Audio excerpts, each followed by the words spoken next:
Bonjour à tous, c'est 100% magie. Aujourd'hui, je vous explique la fausse coupe.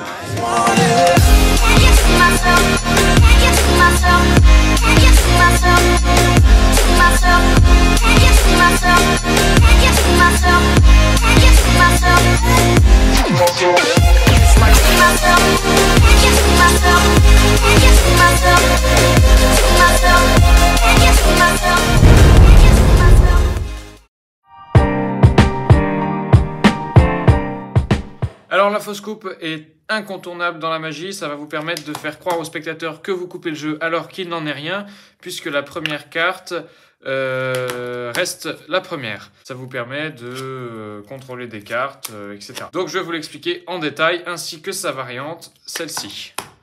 Allez, tout de suite, les explications. Donc, le principe de la fausse coupe, donc c'est une coupe qui ne coupe pas, puisqu'elle est fausse. Ça va vous permettre de... J'ai déjà dit ça.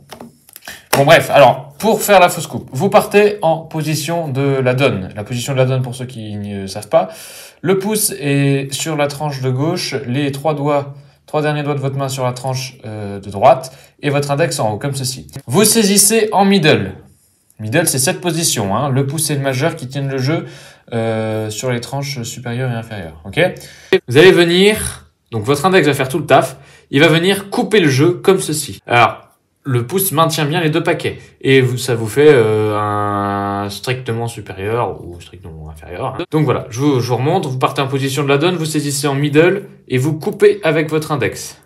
Une fois que vous avez votre strictement supérieur là, vous allez venir faire une pince avec votre main et votre index et votre pouce vont venir saisir le paquet du dessus. Voilà, vous le saisissez comme ça, vous avez deux paquets en main. Et là, c'est là que vous allez faire le mouvement qui sert à rien, mais qui est très important pour berner l'esprit de votre spectateur. Et ça va lui faire oublier quel paquet était au-dessus, quel paquet était en dessous. Ok.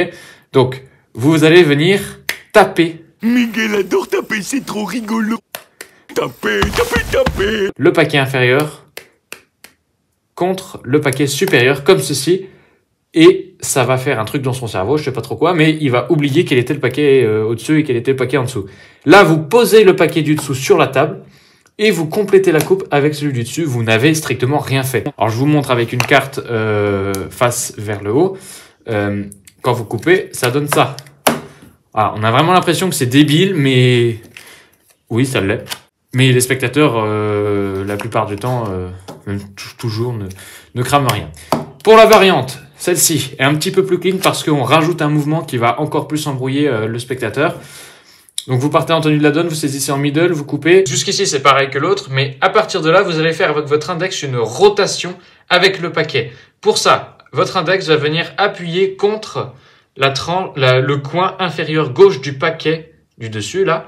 Alors au ralenti c'est un peu compliqué, je vous remontre, tac, voilà. Et il va falloir faire tourner entre les deux index et saisir, récupérer avec cette main. Et après, c'est pareil, vous tapez, vous posez et vous complétez. Voilà. Donc, cette rotation, elle est vraiment pas compliquée. Il y a un tout petit mouvement à trouver, mais franchement, en quelques minutes, c'est bon. Et donc, voilà, je vous remonte avec la carte dessus ce que ça donne. Voilà, vraiment, ça ne coupe strictement rien. Alors, cette fausse coupe peut paraître assez idiote, mais elle marche très très bien. Parce qu'elle repose sur le principe d'oubli du spectateur de quel était le paquet du dessus, quel était le paquet du dessous. Et donc voilà. Alors, elle peut paraître un petit peu basique, un peu trop simple de prime abord, mais vous verrez que si vous la faites naturellement, et c'est ça qui est très important, et que vous faites bien le geste de taper, normalement, dans 99% des cas, le spectateur oubliera quel paquet était en dessous, quel paquet était au-dessus, et ça fonctionnera. La variante, je vous la conseille parce que elle est bien plus, elle est un peu plus propre, un peu plus clean, et voilà, ça permet d'éviter encore plus que le spectateur ne se rende compte que vous êtes en train de le berner. Voilà, entraînez-vous bien et n'ayez pas l'air de faire une technique, hein, parce qu'une technique en magie, ça doit être comme une vitrine d'une boutique derrière laquelle se trouve votre effet. Le spectateur doit pouvoir voir à travers sans deviner le verre qu'est qui compose la vitrine et qui est votre technique. Bon voilà, c'est tout pour moi. On se retrouve très bientôt pour un prochain tutoriel où je vous expliquerai un tour de magie, une manipulation. Donc voilà, j'espère que ce tuto aura été précis, qu'il vous aura servi, et n'oubliez pas que qui le veut le peut et qui l'ose le fait.